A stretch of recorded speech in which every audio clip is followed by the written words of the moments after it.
नमस्कार मंडळी, आज आपण एकदम सोपी आणि इझी अशी भाजी बनवणार आहोत। घरात भाजीला काही नसेल तर हे ऑप्शन खूप बेस्ट आहे। एकदम टेस्टी आणि नॉनव्हेजला पण मागे टाकेल अशी ही भाजी बनवून रेडी होते। चला तर वेळ न घालवता आपल्या या भाजीला सुरुवात करूया।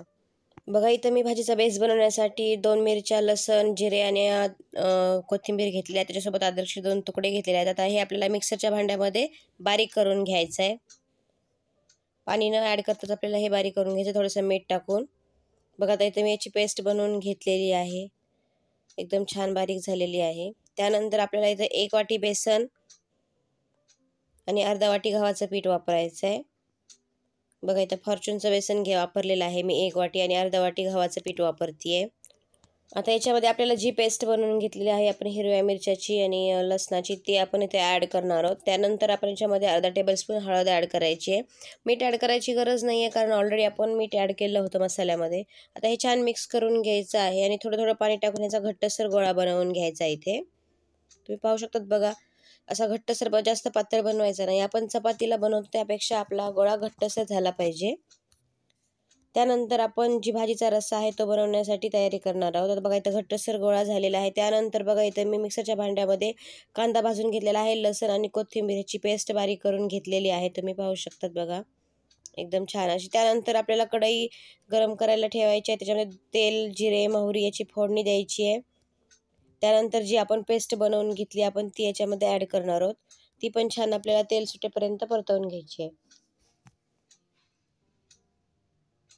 त्यातला पूर्णपणे कच्चेपणा गेला पाहिजे। एकदम छान तेल सुटेपर्यंत आपल्याला ही पेस्ट परतवून घ्यायची आहे, तुम्ही पाहू शकतात। आणि तुमच्याकडे जे मसाले आहेत तुम्ही याच्यामध्ये ॲड करू शकतात। मी इथं काळा घाटी मसाला वापरलेला आहे, त्याच्यामुळे मी दुसरे जास्त मसाले वापरत नाही आहे। हा मसाला पण आपल्याला छान मिक्स करून घ्यायचा आहे। आता मसाल्याचा पण कच्चेपणा जावा म्हणून तेल सुटेपर्यंत आपल्याला हे छान परतवून घ्यायचं आहे। त्यानंतर आपल्याला याच्यामध्ये पाणी ॲड करायचं, थोडंसं कोमट पाणी ॲड करायचं आहे आपल्याला।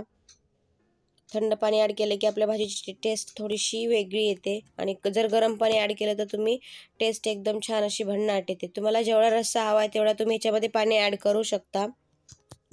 आता छान याला उकळी येऊ द्यायची आहे। उकळी येईपर्यंत आपण जो बेस बनवून घेतलेला आहे त्याच्या वड्या पाडून घेऊया। बघा, छान लाटण्याने आपल्याला ह्याला छान लाटून घ्यायचं आहे पातळसर।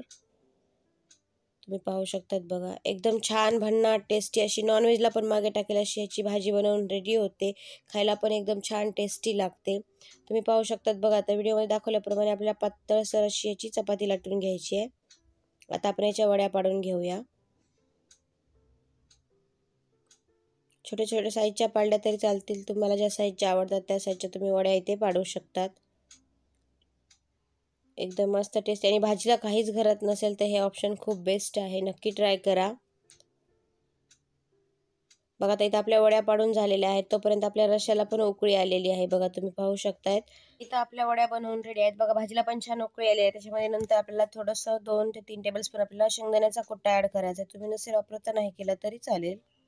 इथं आपल्या वड्या पण बनवून रेडी आहेत। आता ही भाजी उकळल्यानंतर याच्यामध्ये आपल्याला एक एक वडी सोडवून घ्यायची आहे, बघा। आणि वडी 5 ते 7 मिनिट आपल्याला छान शिजवून घ्यायची आहे। एकदम मस्त टेस्टी अशी ही आपली पाटवडी रस्सा म्हणतात याला, किंवा रुबुक वड्या पण म्हणतात। तुमच्याकडे या भाजीला काय म्हणतात नक्की सांगा कमेंट करून। आता छान उकळी येईपर्यंत आपल्याला हे शिजवून घ्यायचे। त्यानंतर बघा, आता उकळी आलेली आहे छान, आपल्या पाटवड्या पण शिजलेल्या आहेत 5 ते 7 मिनिटानंतर। त्यानंतर वरतून थोडीशी कोथिंबीर ॲड करूया। आता ही अशी भन्नाट भाजी आपली बनवून रेडी आहे खाण्यासाठी। चला तर आपण आता सर्व करूया।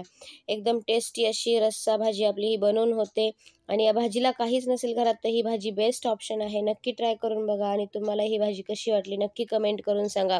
आणि जर ही रेसिपी आवडली असेल तर नक्कीच माझ्या चॅनलला लाईक करा, सबस्क्राईब करा आणि शेअर करायला विसरू नका। थँक्यू।